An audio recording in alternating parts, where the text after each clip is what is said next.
Pronto, galera, eu vou gravar assim mesmo, acho que vai dar certo, para não perder tanto tempo. Eu vou ter que dar uma travadinha aqui. Eu vou usar esse recurso. Pronto, voltou. Eu vou baixar aqui os slides mais recentes, tá? Na verdade,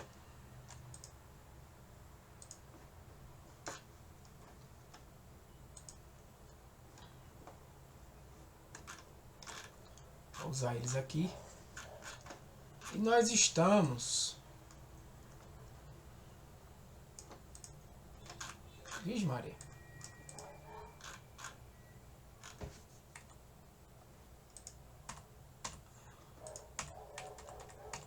A gente já viu isso aqui. Data. Nós estamos aqui, né? Aplicações e ferramentas. Não, já vimos isso também.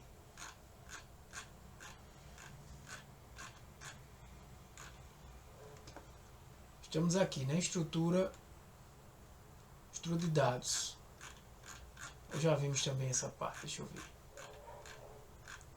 Tarefas comuns, estamos aqui, na verdade. Tarefas comuns no aprendizado de máquina. Estamos aqui para falar a verdade. Beleza? Tá todo mundo aí? Deixa eu ver aqui o... Pronto, beleza. Hoje tá metade aí da galera. A turma é no outro horário. Mas pra gente não perder cada semana desse, cada feriado. Foram 2 feriados, né? E aí pra gente não perder, apesar de que daria tempo, porque a ideia são 10 aulas, né? Nós vamos ter mais do que 10. Mas se precisar, eu ainda entro em outros assuntos. Então, na verdade, pessoal, o que a gente vai falar agora, eu já venho comentando em outras aulas. Mas nessa aula de hoje, a gente termina essa primeira parte teórica do conteúdo, tá? Essa primeira parte teórica a gente termina. Na próxima aula a gente já entra com alguns exemplos práticos de aprendizado de máquina, né? Mas ela é altamente importante para que vocês tenham conhecimento, né? Sei que alguns talvez já tenham, mas até uma forma de revisar. Então, tarefas, pessoal. Tarefas no aprendizado de máquina, né? Tarefas comuns de aprendizado de máquina, né? O que é que a gente pode fazer, né, com os dados que a gente tem? Porque, na verdade, as tarefas, pessoal, que a gente tem, elas são oriundas de nossas necessidades. Na realidade, você utiliza o aprendizado de máquina para resolver um problema, né? Então, assim, eu não vou fazer por fazer, né? Eu tenho uma tarefa de classificação. Beleza, eu vou classificar computadores como um PC ou um notebook. Sei lá, desktop e notebook. Ok. Né? Vendo na minha cabeça agora, eu estou vendo um desktop e um notebook aqui do meu lado. Então, para quê? Então, tudo tem que ter uma necessidade. Eu tenho um problema a resolver. E eu posso resolver esse problema com alguma tarefa de aprendizado de máquina. Aí, para cada tarefa, eu vou ter que saber selecionar quais são as técnicas que eu vou utilizar, né? E aí é isso que a gente vai estudar. Por exemplo, a gente já vem falando dessa técnica aqui, dessa tarefa de classificar. Ou seja, eu posso precisar resolver um problema onde o problema é que eu precise classificar exemplos, objetos de alguma forma, desde que eu tenha informações com características deste objeto, dessa ocorrência, desse exemplo de dado. Aí no mundo de vocês vão vir dezenas de problemas que podem surgir na mente de vocês. Como vocês sabem, eu já mostrei, no momento eu tenho um problema de dropout de alunos, de estudantes, né? é um problema de dropout que é evasão, ou seja, eu tenho um aluno que é meu exemplo, é meu objeto, é meu exemplo, é minha instância, né, ou como você queira chamar, né, e eu tenho que classificar esse aluno como um provável evasor ou não do curso.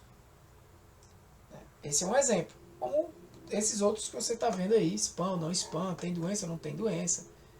Né? Sempre analisando características desse camarada. Outra tarefa é a tarefa de regressão. Quando eu vou, de certa forma, buscar prever um valor numérico e contínuo, também baseado em variáveis explicativas. Esse tipo de problema eu já tinha lá na estatística, tá? A inteligência artificial não criou isso não. Eu já tinha problemas de classificação na estatística, eu já tinha problemas de regressão também na estatística, né?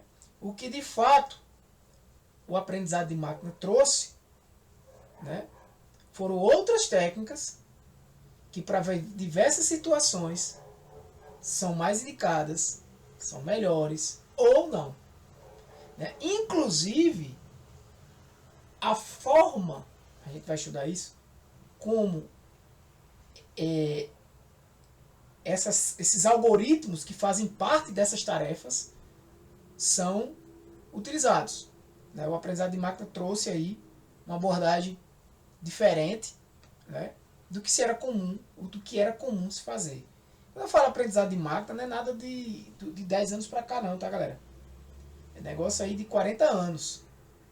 Aprendizado de máquina, muito tempo. E quando eu falo de estatística, esse problema de classificação, de regressão, aí bote 100 anos ou mais, sei lá quanto tempo.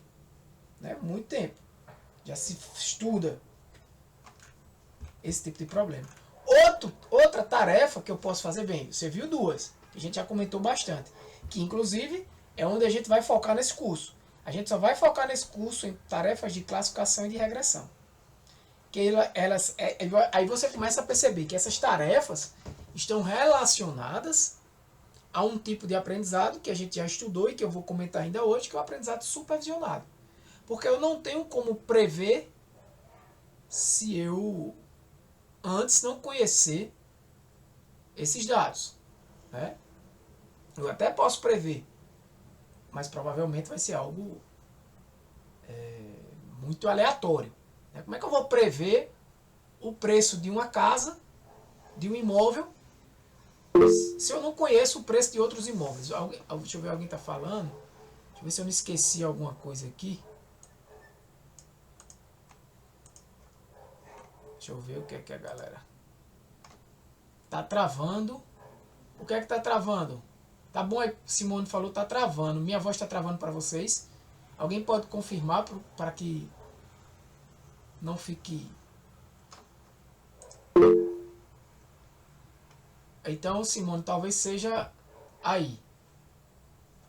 Beleza? Tranquilo, vamos lá.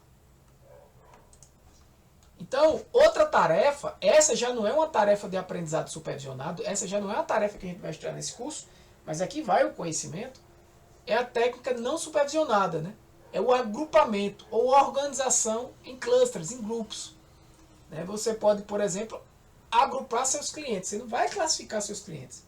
Você não sabe, você tem um bocado de cliente que compra todo dia na sua loja, e ele entra e você não tem uma classificação dele. Esse aqui é um cliente bom, esse é um ruim. Esse aqui é um cliente que tem a característica de vir toda semana, gastar 200, 300 reais em média. Sei lá, as características desse cliente aqui. Não, ele gasta em média 300 reais, vem toda semana e compra tais produtos. Esse outro cliente é do mesmo grupo dele também. Gasta ali 300 e poucos, 310, 320 reais. Vem de 8 em 8 dias e compra tais produtos. Ou seja, são clientes com comportamentos parecidos na empresa. Mas você não sabe disso. Né? Então essa é uma tarefa de clusterizar, agrupar clientes. Aí você tem várias técnicas para fazer isso. A gente não vai estudar isso nesse curso. Como eu disse a vocês, podemos sim trabalhar em um segundo módulo e até mesmo em um terceiro módulo de aprendizado de máquina, né? Mas a depender de vocês, né? E depender também daquela ideia de trazer no próximo semestre já um curso só maior, né? E aí eu poderia aproveitar quem tiver feito esse curso seria dispensado de uma das disciplinas, por exemplo, do outro curso maior, né? Então, detecção de anomalias. Você detectar eventos raros que está fora do padrão. Por exemplo, uma compra muito fora do padrão das compras que você faz, né?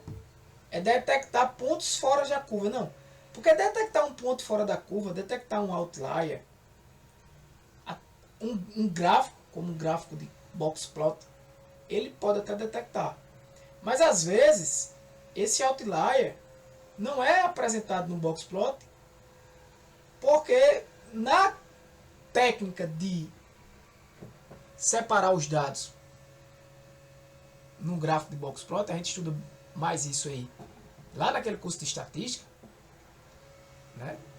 Para quem está fazendo, teremos aula amanhã.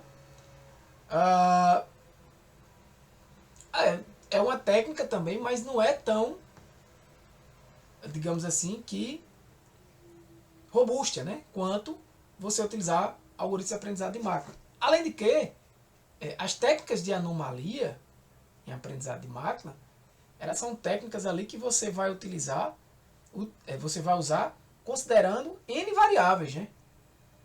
Você não vai considerar uma única variável, que é o que normalmente a gente utiliza numa análise descritiva no boxplot. Que alguns poderiam, eu estou comentando isso, pessoal, porque alguns de vocês poderiam pensar: ah, Tiago, então outlier eu vi lá no boxplot, eu não poderia usar o boxplot, tá entendendo? Se alguém pensou nisso.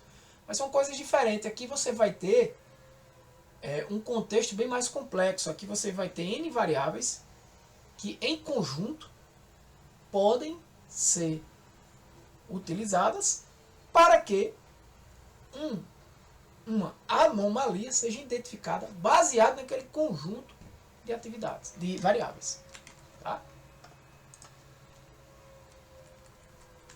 Associação, essa é outra tarefa. Todas essas tarefas aí também, pessoal, são tarefas não supervisionadas, né, necessariamente supervisionadas, não supervisionadas. Essa é muito interessante, ela vai descobrir padrões, né? Por exemplo, o uso de recomendações de produtos, ela pode, o sistema de recomendações, por exemplo, que é o que a gente está sendo bombardeado aí todos os dias, né?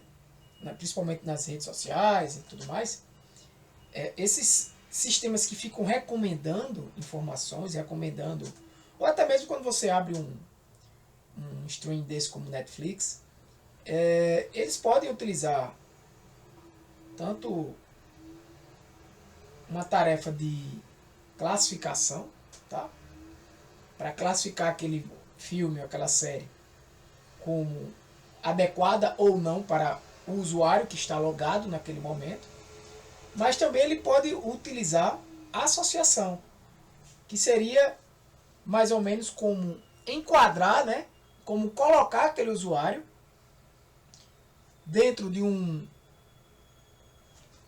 padrão, onde aquele padrão, usuários de aquele padrão, tomam tais atitudes. Então, se um usuário novo, ele é de certa forma classificado dentro de um certo padrão, ele associa-se a tomar tais decisões, ou, por exemplo, escolher um filme A ou escolher o filme B, né? Mas a associação, ela tem uma característica interessante. Todos esses são um detalhe, pessoal. Todas essas tarefas aqui, você pode fazer ela lá no ECA, tá? A ideia desse curso é uma iniciação em aprendizado de máquina, né? Uma introdução ao aprendizado de máquina, módulo 1. A ideia desse curso de usar o ECA, tá? Para vocês, por mais que muita gente, se vocês forem dizer por aí, estou usando o ECA, é ultrapassado, não. Veja, a ideia é ser didático com vocês, de forma que vocês compreendem e aprendam, porque vai ser mais fácil de vocês ver na prática o uso de aprendizado de máquina.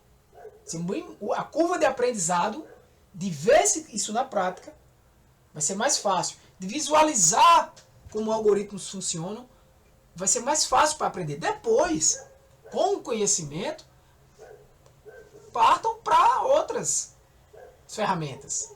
Né? E tem mais, o próprio ECA, ele tem uma biblioteca em Java e você pode usar isso em Java. Se você for um programador Java, você pode usar a biblioteca ECA e utilizar todos esses algoritmos que tem lá, que a gente não vai ver, acho que nem 20% dos algoritmos que tem lá. Nada aqui, nesse curso, nem 20% dos algoritmos supervisionados. A gente não vai ver. Porque não dá tempo. Tem muita coisa. Então, assim, é um mundo, né, que você pode, sim, utilizar na prática. Se você tem, por exemplo, um projeto já feito em Java e quer aplicar algum algoritmo de aprendizado de máquina naquele seu projeto, e você não quer, por exemplo, aprender Python nem R para poder depois integrar com o seu software. Será se tem alguém aqui nessa situação? Tá? O ECA é só você dar aí o import lá da biblioteca, né? Colocar a biblioteca do ECA no seu projeto e tchau, e mete brasa, estuda ela, vê como ela funciona, né? E utiliza. Então, na associação, um grande exemplo, um bom exemplo é esse aqui, ó, né, do Walmart, né? Foi descoberto, pessoal, que vendas de fraldas e cervejas estavam relacionadas, né? Ou seja, aumentavam de forma simultânea. Foram regras de associação que descobriram isso. E aí, qual foi a decisão? Otimizar o quê? A disposição desses produtos. Vamos botar então as cervejas do lado das fraldas. Provavelmente, coisa do tipo, na sexta-feira o cara vai lá comprar fralda no supermercado para criança, né? Como uma forma de recompensa, ele, poxa vida, eu estou comprando uma caixinha de cerveja aqui para mim, para eu tomar minha cerveja, como uma recompensa para ele. Vou ter que levar fralda, comprar fralda, tomar conta da criança, tomar minha cerveja. Então, viu-se que existia uma relação alta, compra de fralda, compra de cerveja. Então, vamos fazer o seguinte, não tem a galera que comprou a fralda, mas que não foi na cerveja porque não quis ir lá do outro lado, ou que não lembrou, mas que talvez no inconsciente isso funcionasse, já que funcionou com outras pessoas que costumavam comprar. Vamos colocar as cervejas aqui ao lado das fraldas. Outra técnica é a técnica de seleção de atributos. Né? Essas técnicas, assim, eu posso até mostrar para vocês no ECA onde é que elas estão. Né? Eu posso até, por exemplo, quando estiver classificando algum modelo, algum dado, né, algum conjunto de dados. Por exemplo, pessoal, vou fazer uma seleção de atributos aqui só para vocês verem, mas não estudamos isso, né? Não fomos profundamente nisso aqui. Então a seleção de atributos é você escolher as variáveis que são mais relevantes para o seu conjunto de dados. Né? A depender do algoritmo, aí onde está a importância de que a análise de dados, ciência de dados, não é simplesmente você aprender a usar uma ferramenta. Pessoal. Por exemplo, você tem que compreender que alguns algoritmos eles não funcionam bem se, por exemplo, duas variáveis forem fortemente correlacionadas. Né? Entre elas, duas variáveis preditoras. Por exemplo, A, B é preditora de C. Certo? A está fortemente correlacionada com B. Ou seja, quando A aumenta, B aumenta. Ou quando A aumenta, B diminui. Mas estão correlacionados. Né? Sejam diretamente proporcionais e inversamente proporcionais, mas estão correlacionados. Então isso não é bom, por exemplo, para alguns algoritmos, para algumas técnicas. Então é importante que você saiba. Então é importante que você saiba que algumas técnicas não funcionam bem com muitos conjuntos, com muitas variáveis, ou que não funcionam bem quando você tem variáveis categóricas e numéricas. Né? Por isso que, na verdade, pessoal, o que eu gosto de fazer é testar. Né? O ECA, inclusive, é uma boa ferramenta para você inicializar seus testes. Antes de, por exemplo, você for lá usar o Python né? Usar o scikit-learn lá, utilizar as técnicas no Python, você vai chegar no ECA, deixa eu fazer uns testes aqui. Os algoritmos são os mesmos, por mais que tenham pequenas diferenças, mas você vai ter uma noção. Rapaz, esse algoritmo não vai... Rapaz, deixa eu selecionar esses atributos e você aqui vai rodando, né, conhecendo inicialmente quais técnicas ali vão se ajustar melhor. Provavelmente vão se ajustar melhor os seus dados, né? Na próxima aula eu vou já fazer isso aí, tá? Então, resumo das tarefas: classificação, regressão, agrupamento, anomalias, associação e seleção de atributos. Posso ter outras, tá, gente? Daqui a gente vai trabalhar nesse curso com esses dois. Com esses dois aqui, para cada um desses, por exemplo, para classificação, existem dezenas de técnicas. Para regressão, existem outras dezenas de técnicas. Algumas técnicas servem para as duas coisas, só funcionam de forma diferente. Mas é a mesma técnica, só no final, ao invés de classificar, vai dar um número, um real, um valor, né, contínuo. Ou vice-versa, né?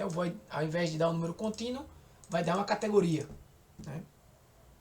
A gente vai ver aqui pelo menos 5 técnicas, como eu já disse a vocês, né? De cabeça que eu lembro que eu com certeza vamos estudar o KNN, que serve para as duas. Vamos estudar a regressão logística, que serve para classificação. A regressão linear, que serve para regressão. Apesar do nome regressão logística, porque a regressão logística vem da regressão linear, né? Mas é para classificação. A regressão linear para valores contínuos. Uma árvore de decisão, tá? Que serve para classificação, para decidir classificação. Mas tem também a árvore de regressão, que serve para valores contínuos. Beleza? E aí, durante o curso eu vejo, por exemplo, se em vez de eu entrar aqui numa árvore, deixa eu ver aqui, vamos fazer um algoritmo de probabilidades, um Naive Bayes, talvez seja mais interessante. Dando tempo eu posso até mudar um desses, né? Mas não vai sair muito disso, né? Um segundo módulo, pessoal, só para vocês saibam, a gente continuaria com o supervisionado, tá? Eu iria falar talvez de redes neurais, alguns tipos de redes neurais. Aí eu ia mais focar só nos algoritmos, né? Falar de algoritmos SVM, SVR, por exemplo. Algoritmos de múltiplos classificadores, que é onde eu fiz inclusive a minha pesquisa de doutorado, né? Então a gente iria para essas técnicas aí, né, no módulo 2. Talvez também deixa eu ver um outro algoritmo aqui que até o próprio Naive Bayes, por exemplo, o stacking, também sistema de multiclassificadores. Então aqui é uma revisão do que a gente já estudou, eu vou passar rápido aqui, né? Não vou repetir o que é aprendizado de máquina, os tipos, a gente já falou disso aqui, né? O supervisionado, como vocês já sabem, se alguém tiver dúvida nisso ainda, pergunta, tá, galera? Dados de entradas rotulados, né? As saídas são rotuladas, você tem informações do valor que você quer prever. Então o modelo aprende a mapear as entradas para uma saída. Por exemplo, prever se um crédito de um cliente vai ser aprovado ou não, baseado na idade dele, no histórico dele. Por exemplo, as tarefas de classificação e regressão. Né? Um exemplo clássico aqui, classificar maçã ou laranja. Imagina aí tu dando imagens de maçãs e laranjas. O não supervisionado, você não tem esses rótulos. E aí você vai tentar encontrar padrões ocultos ali. Como, por exemplo, segmentar seus clientes. Né? Como eu falei. Tarefas de agrupamento. Outra tarefa aqui. Agrupamento eu já falei, né? Mas outra tarefa aqui que eu não falei lá no início. Redução de dimensionalidade. Mas está aqui no exemplo. É também uma tarefa muito usada. Né? Que seria a redução de dimensionalidade seria o fato de você diminuir a quantidade de variáveis de entrada, né, de preditores ali, de forma que você não perca, né, o desempenho do seu modelo.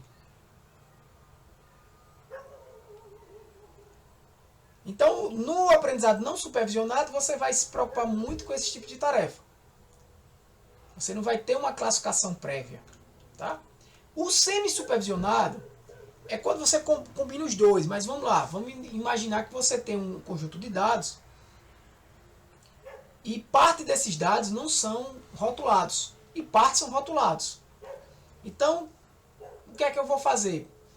Eu não tenho como usar essa parte não rotulada, por exemplo, para dizer assim, eu vou usar isso aqui como teste. Mas como é que eu vou usar como teste se eu não sei o valor? Então, como é que eu vou dizer o valor que é para ser previsto? Então, como é que eu vou dizer que tal exemplo é da classe A ou B e testar depois? Eu não vou saber se eu acertei. Eu não tenho a informação. Né?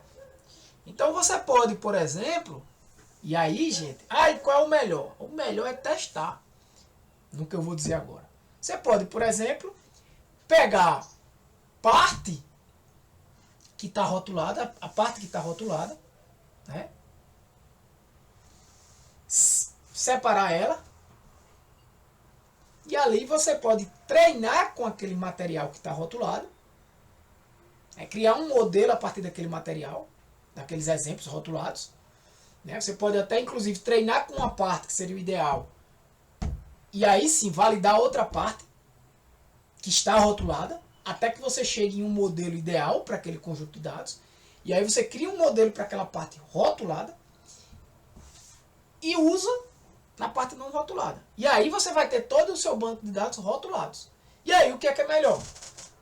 Será que esse conjunto de dados maior, todo rotulado, porém com parte dele sendo rotulada, vamos dizer assim, por um modelo, ou se não, qual seria o melhor? Já que eu não tenho essa parte rotulada, eu vou eliminar, não vou usar esses dados não rotulados, vou treinar meu modelo só com os dados rotulados, tradicionalmente fazendo um aprendizado supervisionado normal. E aí, o que é melhor? Bem, o melhor é você testar. Né? Pega, por exemplo, esses dados que estão rotulados, pega parte deles aí, se possível, uma parte deles, separa para teste, pega a outra parte e faz isso. Treina e testa nele e vê o resultado. Senão depois faz treina,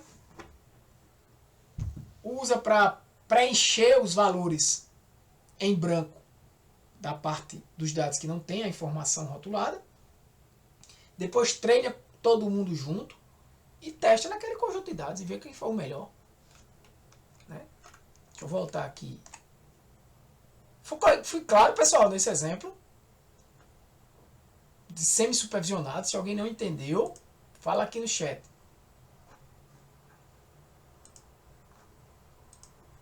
Tá? Ou interrompe. Eu acho que vocês não estão com o microfone travado, não. E também, se não está entendendo, fala, galera. Aprendizado por reforço. A ideia do aprendizado por reforço, pessoal, é você fazer com que um agente, esse agente pode ser um software, pode ser um robô físico, tá? Pode ser um equipamento que você está utilizando, aprender de acordo com recompensas e penalidades. Ou seja, ele toma uma ação. Se ele for recompensado e ele já percebe que aquela ação é boa, ele faz novamente. Isso ele vai fazendo até que ele erre também, toma uma penalidade e aquilo que ele errou ele não faz mais. Gente, esse aprendizado por reforço parece muito com as crianças, né? Imagina a criança anda, ela vê que é legal andar, aí ela acelera o passo, aí ela cai. Não é assim? Chora, sofreu. Ela andou, recompensa, né? Legal, sorri, tô andando. Acelerou o passo, queda. O que é que eu vou fazer? O que é que eu vou fazer? Vou correr de novo? Não. Não vou correr. Né? Fui penalidade, vou correr mais devagar. E olha, é legal. Aí ela começa a aprender. Daqui a pouco ela está correndo mesmo. E ela vai ter um limite dessa corrida, né? bota o dedo na tomada e leva um choque. Então o robô ele vai aprendendo aí a caminhar, por exemplo, de acordo com os movimentos. Os jogos, né, por exemplo. Sistemas de recomendação que pode também utilizar isso aí. Né? Sistemas de recomendação que pode mandar um produto e você, por exemplo, dizer, não gostei, não quero. Ele não vai mais mandar para você aquilo ali. Ou mandar e você responder que gostou. Dúvidas? Posso passar para a próxima parte?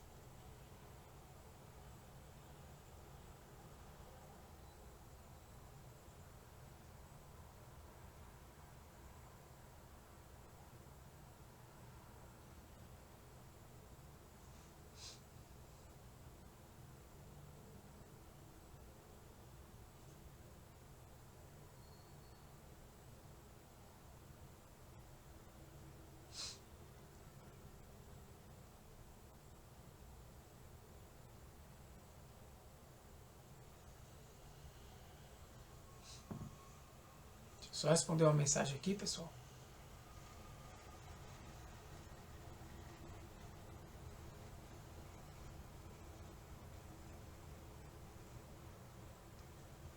Deixa eu ver aqui, alguém falou? Pode ser.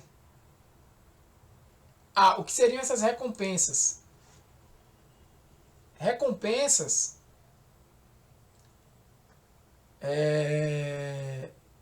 por exemplo, no caso de um robô,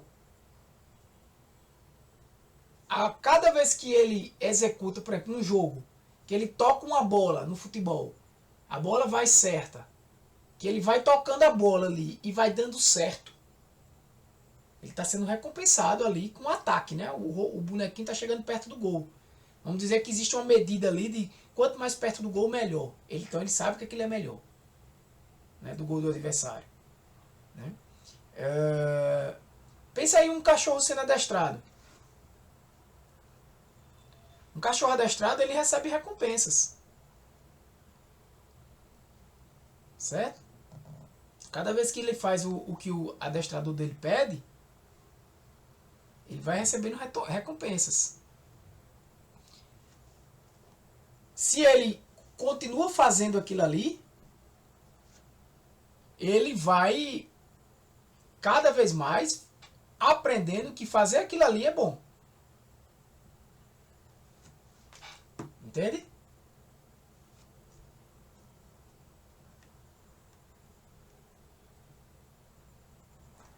Bora lá. Para cada problema vai ter, né? E para o software, como damos essa recompensa? Tipo um feedback. E isso é porque vai depender do contexto do seu problema. Qualquer feedback que você der na tomada de decisão dele, ele tomou uma decisão, você dá um feedback positivo, o modelo vai aprendendo com aquilo ali. Ele viu que aquilo é bom, ele vai fazer novamente. Se ele seguir, se em um momento posterior, futuro, ele tiver um ambiente semelhante ao passado, ao qual ele tomou uma decisão e foi positivo, ele vai tomar essa decisão de novo. Se ele tomar essa decisão de novo e receber uma penalidade, ele, poxa, eu estava naquele contexto, tomei uma decisão, foi positivo. Outra vez, estava no mesmo contexto, tomei a mesma decisão, foi negativo. Então ele já está ali ponderando, né? E ele vai talvez ali encontrar se existia uma pequena diferença entre um ambiente e o outro. Ou entre a decisão que ele tomou da primeira vez e da segunda vez. Classificação dos algoritmos de aprendizagem. Modelos estatísticos baseados em probabilidades. Eu marquei de negrito aí, que são modelos mais relacionados à estatística. Baseados em analogias. Eu já comentei, né? Por exemplo, baseado em semelhança, né? É o KNN, por exemplo. Tem modelos que são, por exemplo, baseados em árvores de decisão. Quando a gente fala assim, árvore de decisão, não vai ser um algoritmo, não. Você vai ter vários algoritmos que são árvores de decisão. Você vai ter vários algoritmos que são baseados em regras. Entendeu? Aí você tem, por exemplo, aí esse foi mais específico, como um vetor de suporte. Mas você tem mais de um. Você tem o Support Vector Machine, você tem o Support Vector Regression, aí você tem as redes neurais de múltiplas camadas, de camadas profundas. Né? Redes neurais têm diversos tipos. Né? Se você vai estudar a rede neural, a primeira rede neural que você vai estudar é a rede Perceptron, que é um único neurônio, né? Bem simples. Aí depois você pode estudar as redes Feed Forward, né? As Backpropagation, aí você começa a se enturmar com as redes neurais. Mas redes neurais, pessoal, de fato, para você estudar e aprender, eu diria que é uma especialização quase, né? Mas não seria tanto, seria para tanto, mas poderia até ser. Se você considerar Deep Learning, conjunto, tudo isso, o que se pode fazer, você poderia ter uma especialização focada só em redes neurais. Então, modelos estatísticos que a gente vai estudar. Por exemplo, a regressão linear, para prever valores contínuos. Por exemplo, preço de imóveis, como eu já venho dizendo em outros momentos. Estimar a probabilidade de um evento binário. Por exemplo, a regressão logística. Eu quero saber a probabilidade daquele aluno deixar a escola. Mas, Thiago, probabilidade você vai dar um número. Número 85%, 85,7%. Isso aí é contínuo. Isso aí deveria ser uma regressão, um valor de regressão, não uma classificação. Porque cuidado para não confundir, quando eu digo regressão logística, é uma classificação, tá? Mas calma, quando eu digo que a regressão logística não é uma probabilidade, eu estou dizendo que, na verdade, aquela probabilidade ela pode ser uma classificação. Como, Tiago? Beleza, como? Vamos dizer que você disse que a probabilidade daquele aluno evadir é 85,7%. Você classificaria isso como um aluno que vai evadir ou como um aluno que não vai evadir? Deixa eu ver as respostas aqui agora. Uma pergunta, responda aí no chat ou no áudio. Você classificou um aluno baseado num modelo de regressão logística e esse aluno tem 85,7% de evadir. Eu quero que isso seja binário, ou seja, eu quero classificar isso como vai evadir ou não vai evadir. Como é que você classificaria?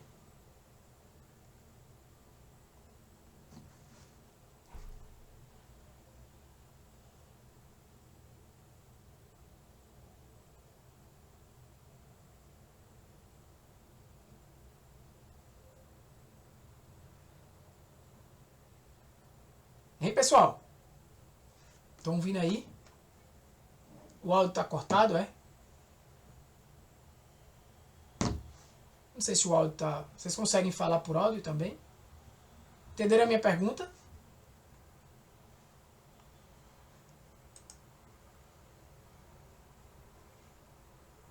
Hein, galera? Entenderam a pergunta? Se não entendeu, eu repito. Todo mundo entendeu a pergunta? Fala aí no chat. Tá aí no chat.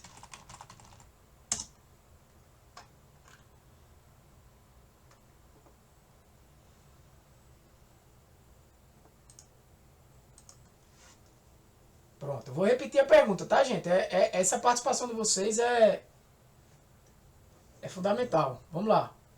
Professor, você consegue me ouvir? Consigo.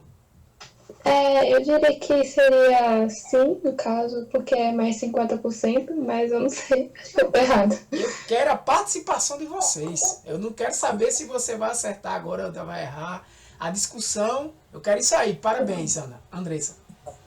Eu acho que ele vai invadir, porque basicamente é isso. Acho que tem mais a ideia, 50% mais. Isso, a ideia dela é que não vai evadir porque foi acima de 50%. Tá explicado. Certo? Então, por exemplo, você disse que foi 85,7%. Vai evadir porque foi acima de 50%. Eu queria ouvir os demais, tá? Eu repeti a pergunta. Eu quero saber se o meu algoritmo disse que a probabilidade de um certo aluno evadir é 85,7%. Se eu for classificar esse aluno como um evasor ou um não evasor, como você o classificaria? Como um evasor ou como um não evasor? ela classifica o professor como um aluno que vai evadir porque está acima de 50%. Já explicou. Alguém mais quer dizer ou só a Andressa? Ana pediu para eu repetir. Pessoal, vamos aí. Devido à alta probabilidade. Beleza.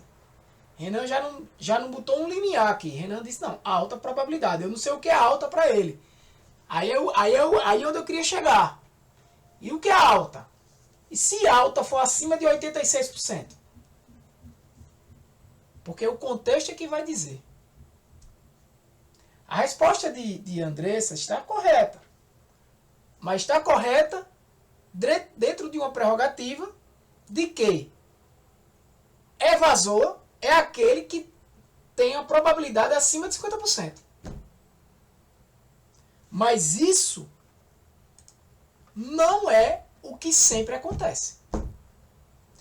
Muitas vezes, esse threshold, que é essa palavrinha, tá? Threshold, que a gente utiliza esse corte, esse limiar, daqui para cá, passou de 50 é evasor, vai evadir, abaixo de 50 não vai evadir. O padrão é usar 0,5, seria a lógica.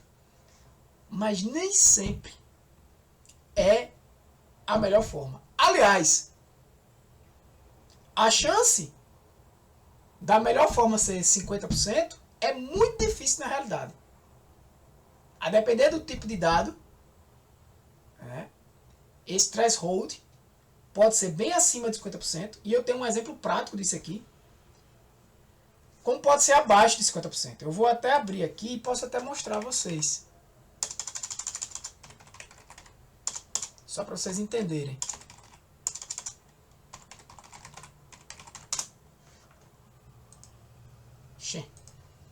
É Drive. Google Drive. Tem Driver. Aqui. Cadê o meu... Deixa eu olhar aqui, pessoal. Recentes. Ele vai estar aqui em recentes. Vê isso aqui.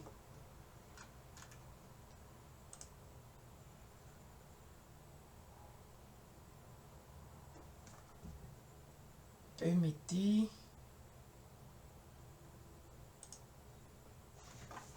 Ó. Esse aqui foi um algoritmo que eu usei, o Logistic Regression, num problema aqui. Olhem só para essa coluna aqui. Esse valor eu fui calculando para cada situação dessa, tá, gente? Esqueça que são esses dados. O resultado, inclusive, foi muito ruim para esse algoritmo. Se vocês observarem aqui, ó, esse valor de threshold, ó, hora é 50, 57, 70, 71. Óbvio, o valor que eu usei como exemplo de 85% foi muito alto, como disse o colega aí. Mas depende do que é alto, né? Por exemplo, se eu dissesse assim, 70% de evadir. E aí? Vocês iam dizer a mesma coisa. Não, professor, ele vai evadir. Depende. Nessa circunstância aqui, ó, onde o threshold calculado foi 0,72, ou seja, ele só vai evadir se tiver acima de 72%, para esse conjunto de dados aqui, para esse modelo e conjunto de dados aqui, 70% ele vai dizer não e vai evadir. Ele iria classificar como não evasor.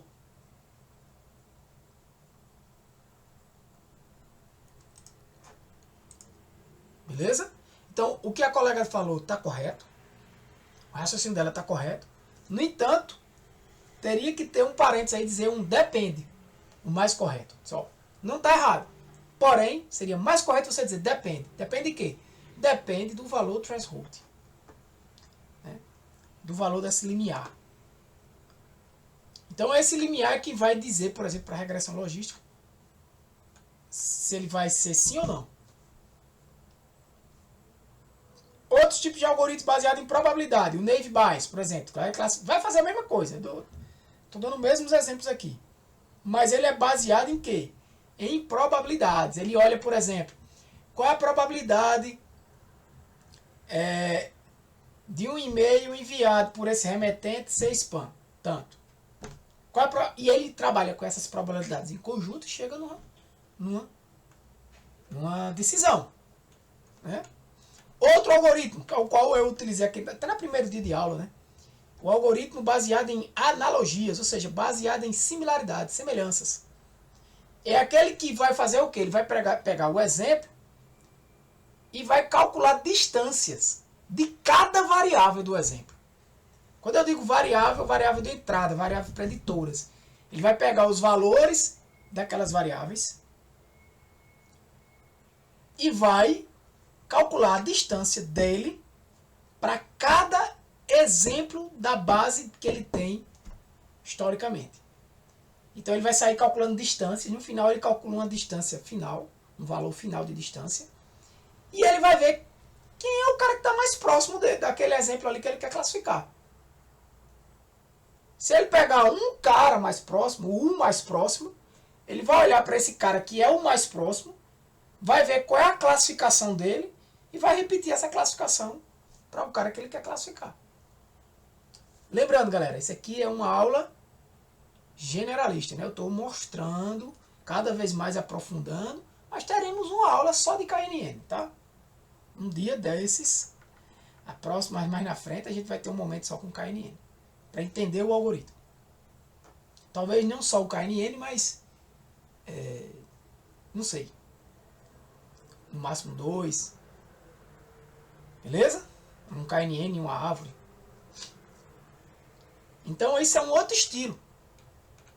A árvore, por exemplo, ela vai fazer o quê? Ela vai quebrar variáveis. Eu vou mostrar isso hoje no ECA, tá? Ela vai fazer várias divisões e vai criar uma árvore mesmo. Eu vou abrir aqui uma no Google. Aqui, uma árvore de decisão. Para quem não sabe, errei. Abri imagens aqui. Pronto, ela vai fazer isso aqui. Ó. Né? Isso é uma variável. Possui filhos? Se aquele exemplo, essa árvore aqui, já é um modelo. Aqui é o modelo funcionando já. Só que aqui é um modelo que você consegue, digamos que, desenhar ele, né? Para você apresentar para alguém é bem mais fácil, né? De dizer por que aquele modelo tomou aquela decisão. Ou seja, é bem mais fácil você interpretar ele. Então você vai perguntar à pessoa, você tem filho? Tenho. Mais de 3? Sim. Então eu compro uma minivan? Mais de 3? Não. Então eu compro um SUV. Você tem filhos? Não. Assiste Fórmula 1? Sim. Então compra um carro esportivo. Não. Gosta de campo? Sim. Então compra um off-road. Não, não gosto. Então compra um sedã. É um exemplo bem didático e simples aqui. Não é isso que acontece bem na vida real, não. Mas isso é um exemplo de uma árvore de decisão. Tá? Essa árvore, ela não vai ser gerada por você na mão. O algoritmo vai criar essa árvore baseada nos dados.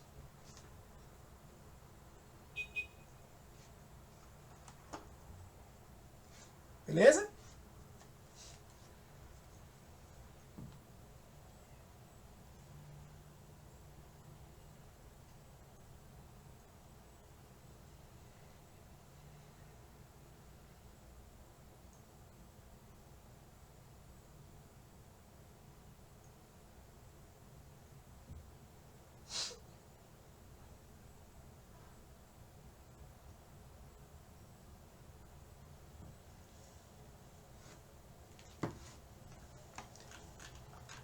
As regras, elas criam regras para tomar decisões. Às vezes parece muito com a árvore. Né? Aquele mesmo exemplo ali da árvore que eu saí, você poderia fazer um conjunto de regras, né? De se. Se for, ó, por exemplo, vou procurar aquele árvore de decisão. Pegar aquele mesmo exemplo. Se você fosse fazer isso com regras, era mais ou menos assim, se possui filhos e mais de 3 filhos, ou se tem mais de 3 filhos, minivan. Se possui filhos, mas é menor do que 3, SUV. Se não possui filhos e assiste Fórmula 1 esportivo. Se possui filhos e não assiste Fórmula 1 e gosta de campo off-road. Se não possui filhos, não gosta de Fórmula 1 e não gosta de campo no sedã. Agora perceba, né? Essas regras, lembra dos sistemas especialistas que eu falei? Era muito utilizado nos sistemas especialistas, só que utilizados estaticamente. Eram programadas. Essas regras no aprendizado de máquina, elas são geradas pelo algoritmo. Tá? Máquina de vetor de suporte. Vou colocar aqui também para ficar melhor de vocês entenderem. Ó, ela vai tentar criar, deixa eu ver uma figura mais. Ela vai tentar criar uma linha aqui, uma separação das classes. Pronto, essa está mais fácil.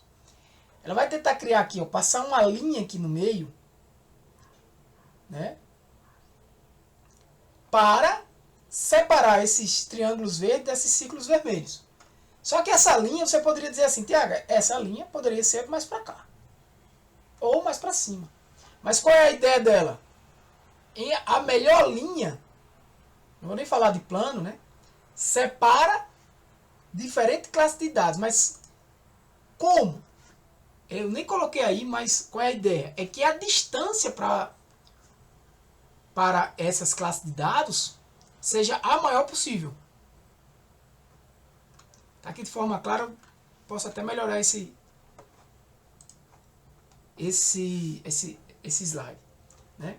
Por exemplo, porque se eu coloco essa linha para cá, ela vai ficar muito perto dos círculos. Se ela fica para cima, ela fica muito perto dos triângulos, né? Desse triângulo aqui, né? E ele utiliza esses dois caras aqui como vetores de suporte. Aqui eu estou usando duas dimensões, x e y. Ou seja, aqui eu tenho uma variável de entrada x, uma variável de entrada y e uma categoria que é o que eu estou querendo classificar. Fica fácil de entender. Normalmente na vida real é isso que eu tenho? Não. Normalmente eu tenho 5, 6, 7, 8, 10, 20, 30, 50, 1000 variáveis, né? Então se você tem, por exemplo, olha esse exemplo aqui. Se você tem uma situação dessa, como é que tu vai conseguir botar uma linha aqui, né? Para dividir isso não tem como. Aí onde tem outras questões, são hiperparâmetros de cada algoritmo desse que a gente vai estudar. Esse seria um algoritmo que a gente estudaria só no módulo 2. Que na verdade ele transforma esse conjunto de dados aqui nesse conjunto de dados aqui. Como assim, Tiago? Ele bota uma dimensão a mais aqui. Imagina aí que eu tenho uma terceira dimensão. Aqui eu estou com 3 dimensões. Eu não consigo representar mais do que 3 dimensões aqui no papel, né? No computador, né? Aqui tem 3 dimensões, ó. Você veja que tem aqui 1, 2 e 3, né? Isso aqui é essa altura, né? Imagina aí um objeto com esse formato, né? E aí você passa tipo uma placa com 2 dimensões aqui, ó, no meio do objeto. Dessa forma você tem um hiperplano aqui que está separando essas duas categorias. Poxa, mas o que eu tinha antes era isso. E assim eu não conseguiria fazer como aqui, né? Facinho, facinho. Nem sempre os objetos estão facilmente separáveis assim. Quando você tem uma situação dessa, você nem precisa de necessariamente de um suporte vector machine aqui. Mas uma situação dessa aqui, né? Você consegue aqui o quê? Adicionar uma dimensão que vai como se fosse levantar. Ó. Imagina esses quadradinhos vermelhos vindo em direção a você da tela, né? Puxando. E aí você consegue dividir eles por esse hiperplano aqui. Então esse cara, esse algoritmo, ele tenta encontrar isso aqui, ó. Essa melhor divisão, né? Ele tenta encontrar isso aqui. De forma bem básica, tá, gente? De forma bem básica. As redes neurais. Vamos só... Também vou melhorar esse slide, é muito... É inspirado no cérebro humano, tal, beleza, mas eu vou abrir aqui uma.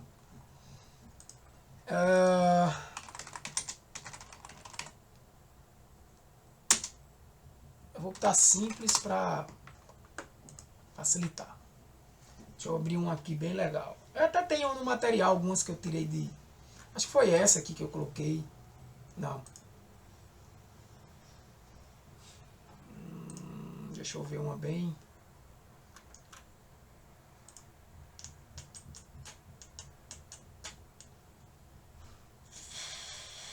Só para vocês terem uma ideia, gente. Basicamente isso aqui. Aqui eu tenho o quê? Duas entradas, são duas variáveis de entrada. Essas bolinhas. Esses três carinhas aqui seriam neurônios. O que é que eles vão fazer? Basicamente é o seguinte. Basicamente, a grosso modo, tá? Esse valor aqui, ó. W11. Certo? W12, W13. Ou seja, W1 para a variável 1. E esse outro 1 referente a esse neurônio aqui. W1, variável 1, 2 referente a esse. W1, variável 1, 3 referente a esse. Aqui, W2, 1, W2, 2 e W2, 3. O que é isso? Aqui eu tenho um valor. O W é um peso. Esse peso é o segredo das redes neurais. Que vai ser aprendido aí no treinamento. Que de certa forma vai multiplicar esse valor aqui. Vai se existir aqui uma função, um cálculo matemático, que a gente chama de função de ativação. E vai esse resultado vir para esse outro neurônio. E isso acontece aqui também, isso acontece aqui também. E o resultado sai aqui. Quando eu tenho uma rede neural que só vai para frente, eu chamo ela feed forward, ou seja, alimentada sempre para frente. Mas em geral, se eu botar aqui tipos de redes neurais, vocês vão ver, elas também voltam, fazem uma coisa chamada backpropagation, para aprender de acordo com o resultado que saiu. Porque às vezes o resultado sai, não foi bom. Às vezes não, né? Muitas vezes. O resultado não foi bom. Então ela volta, ajusta os pesos e vai de novo. E vai se ajustando esses pesos. Tá? Eu não vou entrar aqui no assunto de redes neurais, porque não é o projeto. Né? Mas eu vou colocar aqui só para vocês. Colocar assim, tipos de redes neurais. Imagens. Deixa eu ver um aqui. Por exemplo, aqui eu vi esse site é muito legal. Pronto. Olha isso aqui. São vários tipos de redes neurais. Né? Aquela que eu falei no início, é um perceptron, quando você só tem um neurônio, uma feed forward. Né? Aí você tem aqui, por exemplo, isso é arquitetura, né? Cada uma tem uma arquitetura diferente. Cada bolinha dessa, inclusive, ele está explicando aqui ao lado. Cada bolinha dessa é um neurônio, né, de maneira geral. Ou um valor de entrada, que é os casos aqui dos amarelinhos. Mas, por exemplo, essa rede aqui, ó,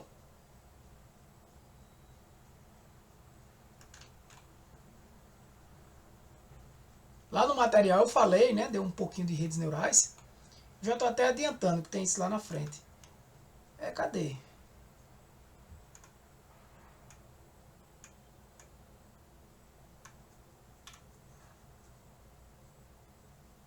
Redes neurais recorrentes. Para cada uma dessas aqui ele até explica, tá? Aqui eu acho que é ver o tal, peraí. Para que é? Depois dá uma lidazinha aí nesse material. Essa daqui, né? É a que está bem do momento, né? Ela tem uma coisa chamada convolução. Né?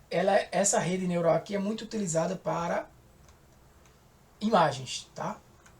Para poder, por exemplo, gerar... É o que esses algoritmos de IA generativa aí utilizam, por exemplo, na geração de imagens. É o que, por exemplo, quando você vai tirar uma foto, fica aqueles quadradinhos ali reconhecendo o que são rostos.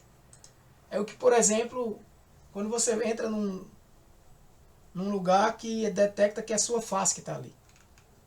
São essas redes que são utilizadas. Pessoal, aqui eu trago um exemplo, tá? De quais são os passos básicos para que eu faça um trabalho, né, de, por exemplo, predição. O que é que eu tenho que fazer? Primeira coisa, eu tenho que coletar os dados. Tá? Além de, só um detalhe, além desses passos aqui, existe também, por exemplo, não coloquei, deixa eu ver aqui uma imagem.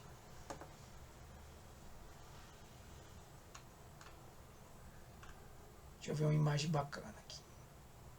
Pronto, esse aqui. Isso aqui, ó. Uma estrutura que é do CRISP-DM. A gente vai falar disso aí, não é tão, mas a gente vai falar assim no material. Que é você, basicamente, primeira coisa, entender o negócio, entender seus dados, preparar seus dados, certo? Modelar, avaliar e implantar. Né? Então aqui, ó, quando eu boto aqui coletar dados, né, eu já estou dizendo que você vai precisar coletar entendendo os seus dados, né, entendendo o seu negócio, você tem que compreender do negócio. O que você vai resolver? Aquela questão. O que é que eu vou fazer? Qual o problema que eu tenho? Qual é a solução que eu quero chegar? Né? Eu tenho que dizer, não, olha, o problema é esse, eu quero chegar nessa solução. Eu quero, por exemplo, eu tenho um problema. Qual o problema? Eu tenho uma evasão de alunos. Tá bom. E o que você quer fazer? Eu quero prever a probabilidade de um aluno evadir para que a escola tome uma decisão, né, de fazer um trabalho específico com aqueles alunos que tem uma probabilidade de evadir alta ou que, por exemplo, vai evadir de acordo com o meu modelo. Se eu classificar ele como um evasor. E aí a escola vai fazer um trabalho extra para ele. Um funcionário, né, vai entrar em acesso direto com ele. Eu não posso pegar meu funcionário e fazer esse trabalho com toda a escola. É muito custo. Ou o meu funcionário não vai conseguir tratar de todo mundo. E vai ter gente ali que não ia evadir. Não precisava disso. Esse cara é para evitar essas evasões. Então eu vou tomar essa decisão. Mas eu só vou trabalhar se o cara tiver X, né, o limiar, aquele que eu falei, for acima de 70%. Um exemplo.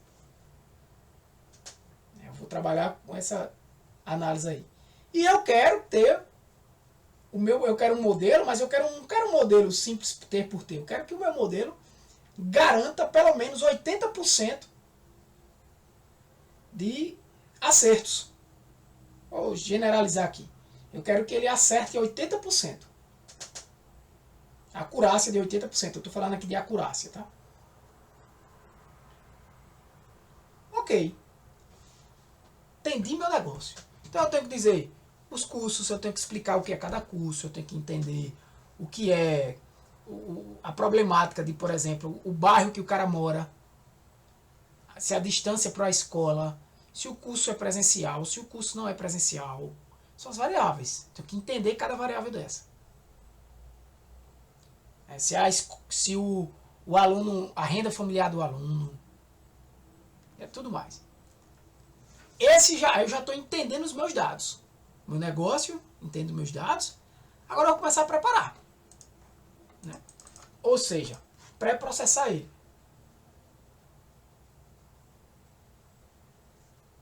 Né? Esse pré-processamento aqui ele até colocou, mas é mais relacionado aqui ficou para problemas textuais, que não é o caso. Também vou ajustar. Vou ajustar alguns desses slides aqui, tá? Ah, não, aqui ele está falando do trabalho do e-mail, né? De classificar um e-mail, tá? Por isso que ele disse assim, remoção de palavras irrelevantes, normalização das palavras. Isso aqui a gente vai estudar depois. Mas eu vou dar exemplos mais simples de tratamento. Por exemplo, eu tenho variáveis que não têm valores. O que é que eu vou fazer? Eu vou eliminar essas variáveis? Ou eu vou eliminar só esses exemplos? Né? Eu tenho que preparar meus dados para deixar eles redondinhos para o meu modelo aprender. Porque tem uma máxima que diz assim: se entrar sujeira, só vai sair sujeira. Então meus dados tem que estar bem preparados. Aí eu vou começar a escolher o algoritmo. Ou começar a minha modelagem. Meu processo de modelagem envolve a escolha do algoritmo, o treinamento. Né? Por exemplo, eu conheço o meu problema, eu conheço os meus dados. Né? Para isso eu já coletei meus dados, já pré-processei eles, conheço cada variável. E aí, qual é o tipo de algoritmo, qual o algoritmo que eu vou usar? Eu posso sair testando tudo, vai dar muito trabalho, mas eu posso... Bem, eu acho que, pelo conhecimento que eu tenho, uma regressão logística aqui pode resolver esse problema. E aí eu começo com uma regressão logística. Às vezes o mais simples já é suficiente. Ou um algoritmo de KNN. E aí você vai e pode cair numa dessa aqui, ó. Como eu caí. Trabalhei com regressão logística aqui em diferentes configurações de dados. Né? Analisei cada camarada desse foi um teste. Mas o resultado que eu tive aqui não foi bom. Não foi bom. As métricas que eu tenho aqui, por exemplo, essa métrica aqui que é a acurácia, para esse exemplo aqui, que é o que eu vou usar, deu 74%. Aí alguns poderiam dizer, tá bom, rapaz, para a situação tu acertou 74% das pessoas. Opa, deixa eu fazer assim. Só que esses dados são desbalanceados. Isso quer dizer o quê? Que na verdade ele acertou 74% porque ele acertou praticamente dizendo que muita gente, pouca gente iria evadir. Ele acertou exatamente quem não vai evadir. Ele acertou dizendo o seguinte, ó, fulano não vai evadir. Acertou. Ele disse que muitos não iriam evadir. Como muitos, de fato, a maioria não evade, aí ele teve uma acurácia boa. E isso é visto, a gente vai estudar isso aqui, mas já adiantando o assunto, isso é visto lá na frente, a gente vai estudar isso lá na frente, essas métricas. Só que aí você pode observar que aqui tem uma métrica bem baixa, de 13%, que é exatamente o recall. O recall é o quê? É quantos caras que evadiram eu consegui recuperar? 13%. Se 100 pessoas evadiram da escola, esse algoritmo aí só conseguiu recuperar 13 desses 100. Ou seja, ele só iria dizer para o funcionário trabalhar em cima daqueles 13. E os 87 que evadiram não receberam o tratamento. O que quer dizer que esses 13% não fossem evadidos também depois, mesmo com um tratamento humano. Né? Então isso não funciona. Isso que foram testes que eu fiz, né? Esses 3 não funcionam. Né? Tem outra métrica aqui que eu não vou entrar no detalhe agora, que é a área sobre a curva ROC, que está baixa também.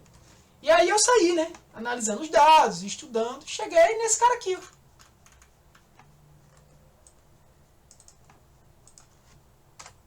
Um Randall Forest. E aí, por algumas características que eu também não vou falar aqui, eu consegui uma acurácia de 89%. Melhor, mas olha a diferença. Eu consegui dizer que 86% da galera queria evadir, eu consegui identificar. Como ele disse lá no início que eu queria identificar pelo menos 80%, então esse método passou no teste. Né? Ele talvez não tenha sido bom em outras circunstâncias, como aqui, mas aqui ele foi o principal, o teste, né? Ele chegou na solução. E ele teve até uma melhoria, que aqui foi o resultado dele no treinamento.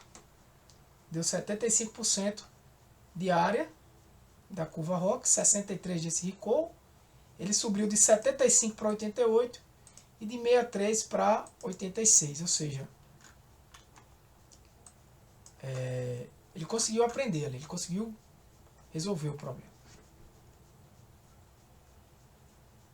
Tá? Eu vou aqui voltar para vocês. Desculpa aqui.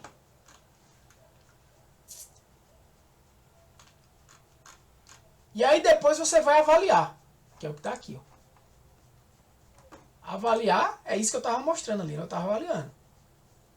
Quando eu trouxer novos e-mails, como é que foi minha... Aí avalio, volto. Essa ideia aqui, ela não é muito sequencial não, tá? Às vezes eu avalio e não deu bom. Tenta ajustar o modelo. Né? Ajustes e melhoras aqui, né? Na avaliation. Quando isso estiver pronto, é quando a gente implanta. Tá? Agora aqui, gente, eu iria falar mesmo de redes neurais, mas eu vou passar rapidamente, tá?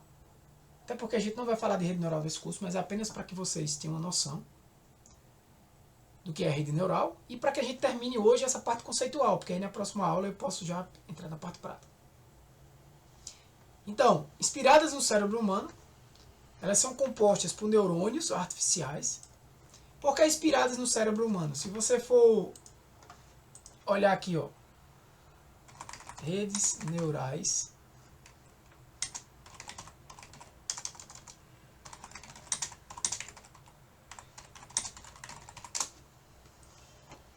vê isso.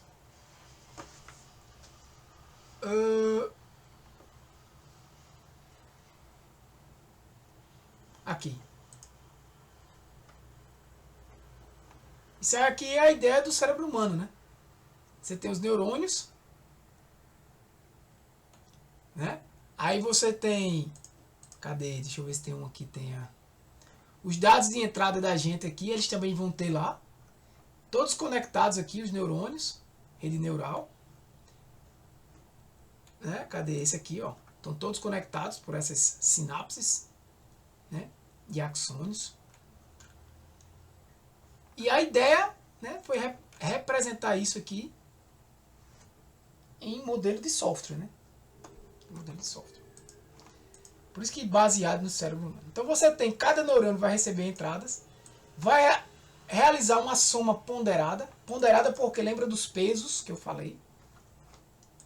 Desses pesos aqui, ó. Cadê? Deixa eu ver se tem algum peso aqui que eu vi.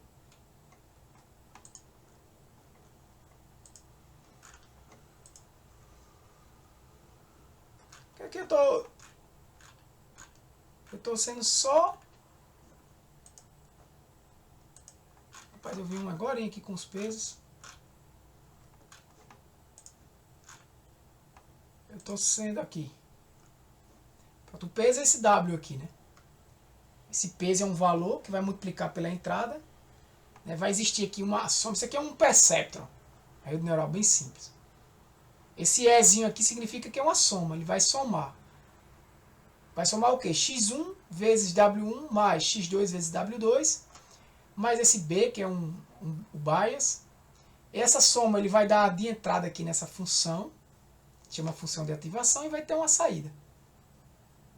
Se essa saída, a depender dessa saída, né, do valor de saída, você vai atualizar esses pesos até que essa saída seja a melhor possível. Né? Aqui é um neurônio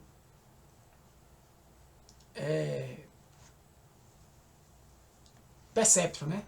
Um bem simples você entender isso aqui. Nesse caso aqui você começa a ter outros neurônios. Cada neurônio aqui com funções, podem ter funções diferentes aqui, tá? E essas saídas aqui, ó, vão entrando aqui, cálculos. Aí, sabe qual é o grande problema aqui da rede neural, pessoal? É você interpretar isso aqui. Ele no final tomou uma decisão. E por quê? Né? Bem mais fácil seria você interpretar isso aqui, né? Essas árvores, né? Por mais complexa que seja essa daqui, você consegue interpretar. Essas árvores de decisão. São modelos. Agora, o modelo de uma rede neural é o quê? O modelo de uma rede neural, pessoal, é um W desse, é um valor de W desse aqui para cada conexão dessa.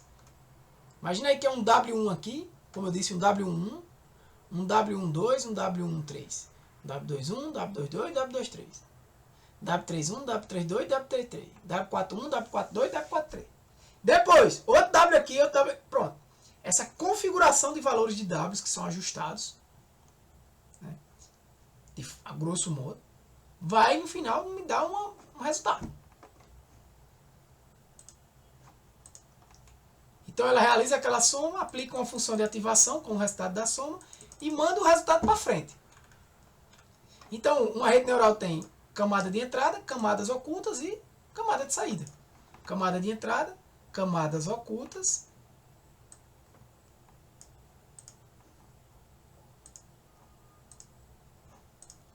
Tá aqui.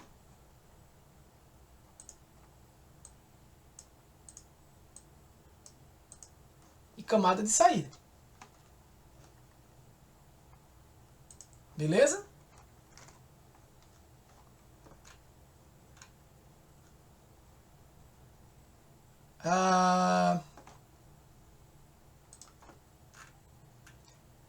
Então, quanto mais camada ocultas, mais profunda ela é. Isso aqui é aquele cálculo que eu falei, né? Para quem não gosta de matemática, né? Mas veja que se você está pensando em fazer trabalho de análise de dados, ciência de dados, pensar em evoluir nisso aqui não vai ter como fugir dessa área, né? Mas isso aqui é bem simples, pessoal. W é o peso, X é o valor da variável de entrada. Eu já expliquei o que é esse somatório, né? Você vai somar tudo isso aqui, de 1 até N, né? Que é o valor a quantidade de neurônios, né? Que tá vindo aqui, ó. Essa função é para cada neurônio desse. Cada neurônio desse faz isso. Faz esse cálculo. Tá? W11, por exemplo, Vx1. Né? E assim por diante. Aqui seria W11, W21, W31 e W41. Soma tudo, soma com bias e aplica nessa função, que a gente chama de função de ativação. A saída dessa função é transmitida para frente. Saída dessa função aqui vem já para esse cara aqui e o processo se repete. Né? Foi o que eu expliquei agora. Né? Você tem aqui você está tendo um neurônio só. Isso aqui seria um neurônio.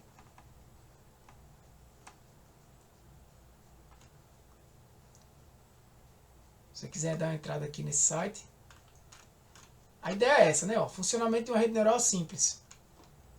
Você tem a camada de entrada x1, x2 e x3. Deixa eu ver se eu consigo... Aí você tem aqui, ó, a primeira conexão. Segunda. Certo? Cada conexão dessa vai ter um peso. O resultado vai ser o quê? Vai ser a soma. Essa soma aqui, ó. Do valor de entrada com peso, somado ao bias, aplicado nessa função. Pronto. Aí, cada saída aqui da função vem para y. Vem para y. Então, y recebe os resultados dessas duas funções que saem desses dois neurônios aqui.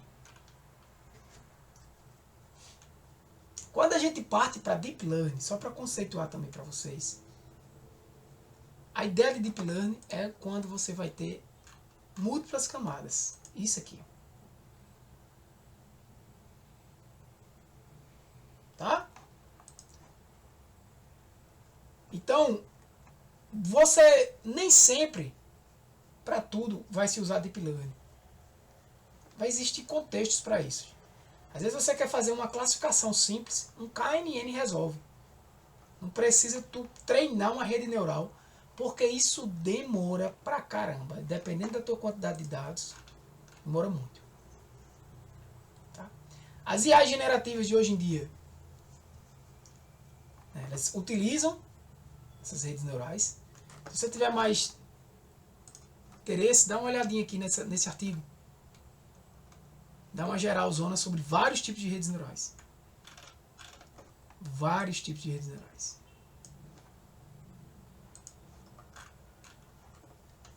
Aí você tem rede neural, por exemplo, para criar imagens, como eu já falei, CNNs.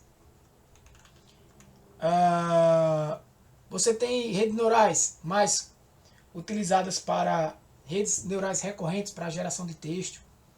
Então, por exemplo, a LSTM e a GRU. Se você ver aqui nesse material, você vai ver aqui, ó, essa daqui e essa daqui, ó.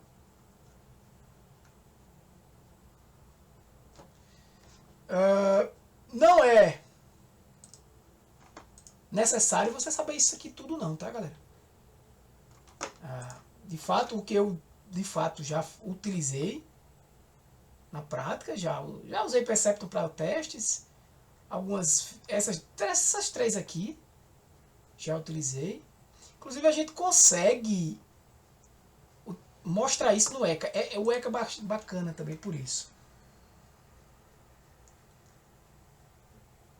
Tá? Geração de vídeos e assim por diante. Eu vou aqui aproveitar. Eu sei que já passamos da hora, mas eu vou abrir o ECA aqui só para mostrar a vocês, né, uma coisita. Abrir aqui o Explorer do ECA. Próxima aula a gente já começa a trabalhar mais nele, tá? E aí a gente começa a entender esses algoritmos. Por exemplo, eu vou vir aqui e vou abrir um arquivo. Tá aqui em C2 pontos. Arquivo de programa. O ECA 386. Opa, isso não. Data.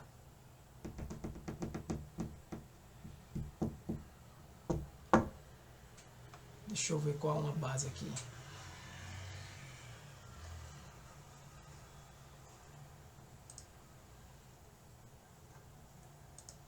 Pronto, essa aqui é bem... A que eu já falei, bem clássica, né? Você tem 4 atributos. Ele mostra aqui ao lado o nome, a quantidade, né? O peso. Se você quiser ver esses dados, você pode clicar aqui. Cadê os dados? Deixa eu diminuir isso aqui.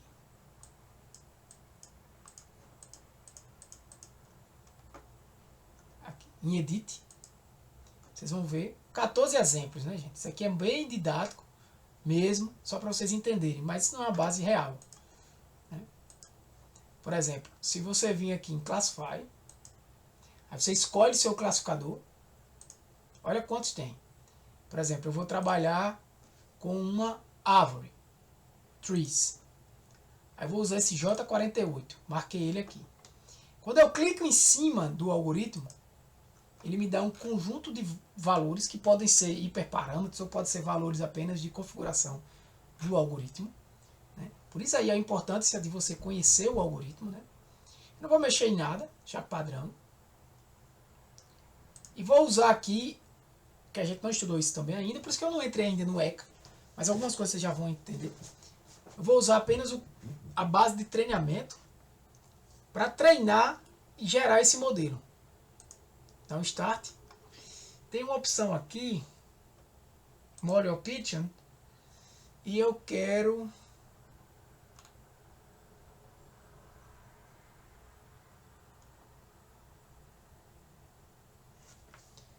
Deixa eu ver...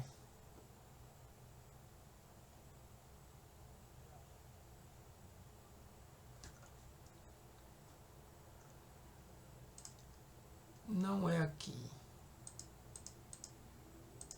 Aqui eu estou marcando que play é a minha variável de saída, né? E ele me deu um resultado aqui, né? Apenas para que vocês vejam aquelas métricas que eu mostrei para vocês se repetem aqui, algumas delas, né? O Precision, Recall, F-Sure, F-Measure, área sobre a curva Rock, ou seja, aqui deu tudo perfeitinho, ele acertou tudo. Que eu botei como use train, ele vai acertar tudo. Eu queria ver aqui uma... Ah, não é aqui. Tá vendo? Aí é só com o uso da ferramenta que você lembra. É isso aqui.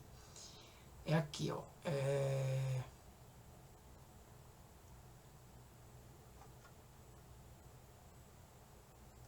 Binary Collapse Tree.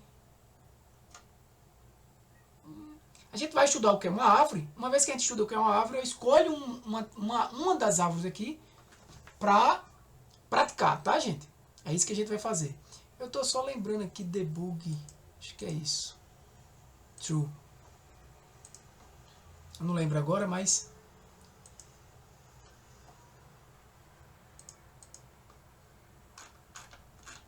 não era o debug, deixa eu ver. Deixa eu me lembrar aqui.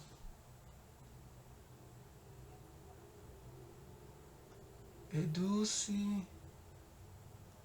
Eu queria mostrar uma coisa aqui a vocês, mas não estou achando. Bem, se eu não achar agora não tem problema, porque a gente vai ter aula disso, né? Deixa eu olhar, deixa eu escolher outro algoritmo aqui. Handle tree.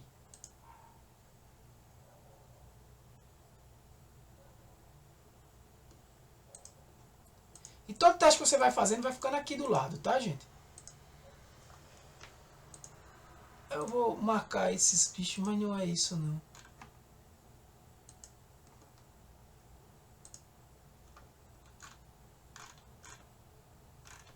Ele mostrou aqui a árvore.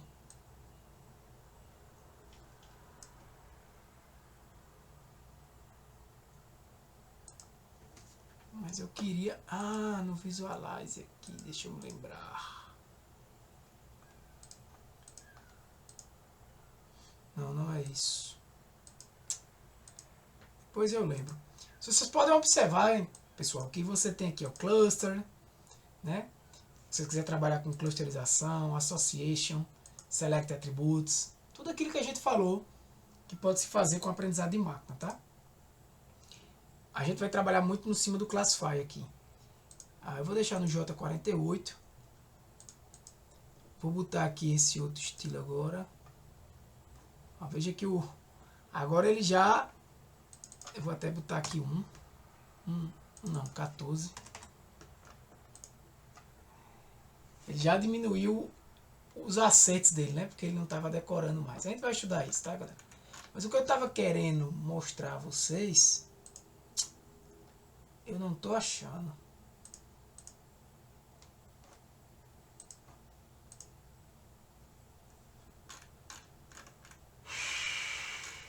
Não é o debug não. O debug ele vai mostrando aqui um por um.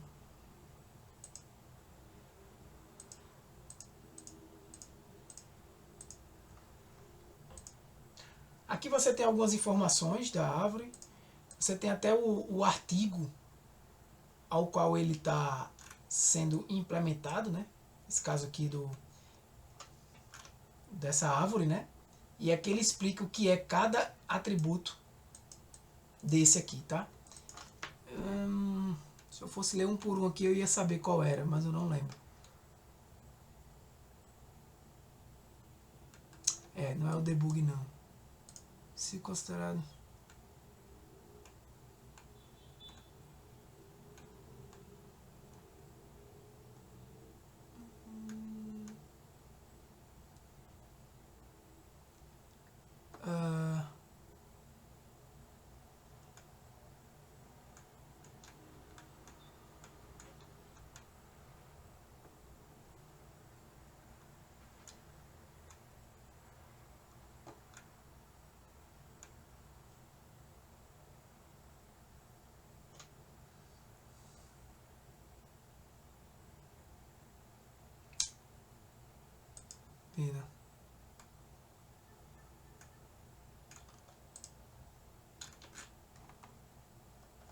Mas quando a gente vir estudar as árvores, que a gente vai estudar, eu trago. Pensava que era aqui.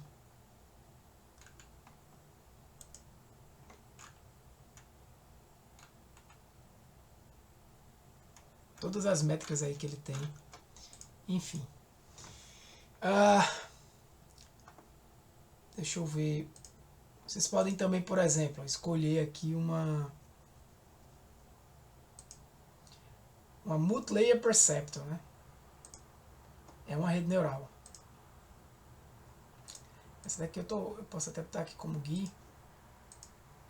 Ó, ele mostra qual foi a rede que foi criada. Cada neurônio desse, como funciona cada rede. Beleza, pessoal? Vou fechar aqui.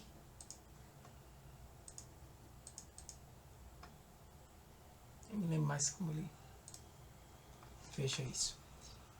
Mas eu tenho aqui também, por exemplo, algoritmos lazy, que ele chama, né? O IBK é um KNN da vida. Você pode usar ele aqui também.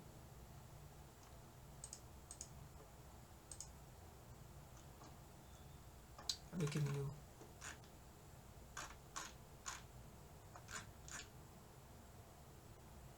Aqui, ó, nesse script que vocês estão vendo aqui, ó, se você quiser estudar a rede neural mais profunda, ele traz, ó, o valor de cada peso,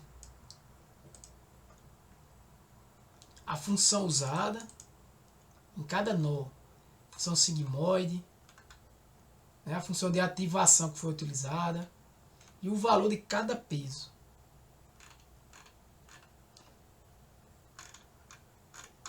Né? Classificação do modelo para fold 1, não, aqui. Ou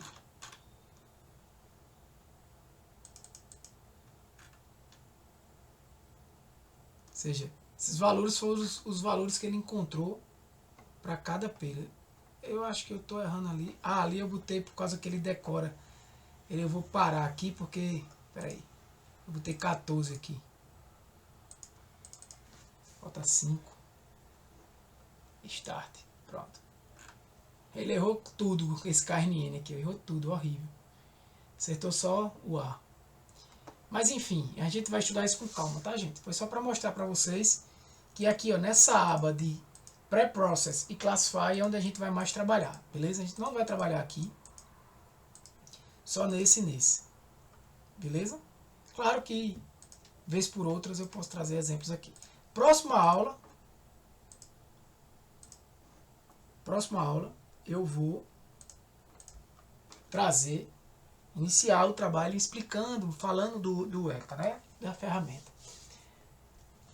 E aí, depois é que a gente já começa a praticar mais. A gente não está atrasado não, tá? Eu vou abrir aqui, ó. Se a gente abrir o material aqui,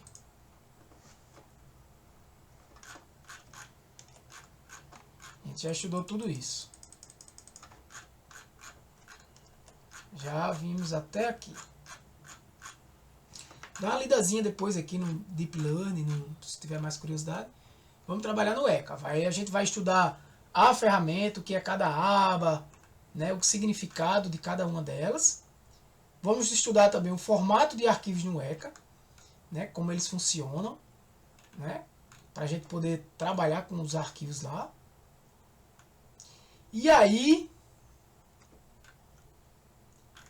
vamos começar a classificar os exemplos, né? Começar a trazer projetos práticos. E eu peço para aí, eu vou começar a pedir para vocês. Próxima aula, provavelmente, a gente vai dar um reviewzão aqui no ECA. O máximo possível. E na outra, em seguida, a gente já começa a usar ele. Por exemplo, a gente vai aprender o que é aprendizado de máquina para classificação, né? Mais profundo nisso, começar a estudar as métricas, isso que eu estava mostrando para vocês hoje, né?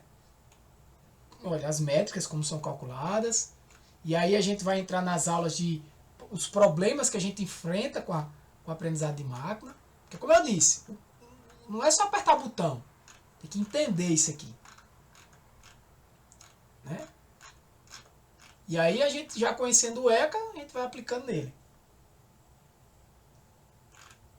Né? Mais na frente aqui não está muito definido não, porque eu ainda vou ajustar. E aí depois a gente vai de algoritmo por algoritmo, beleza? Já falei muito hoje. Eu vou finalizar aqui, se alguém tiver alguma dúvida, pode falar. Dúvidas, pessoal? Vou tirar só um print aqui, beleza? Deixa eu fechar isso aqui.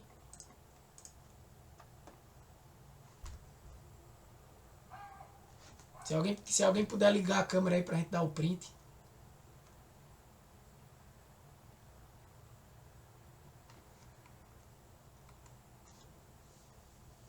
Seria legal.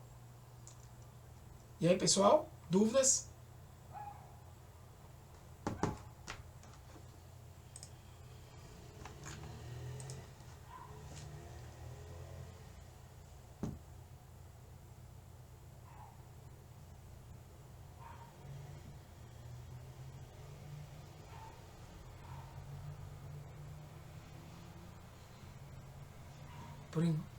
Por enquanto, não. Ok.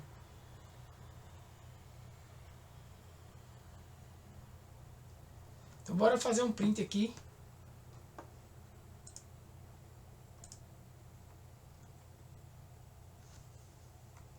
Próxima aula a gente vai dar um ok aí, viu?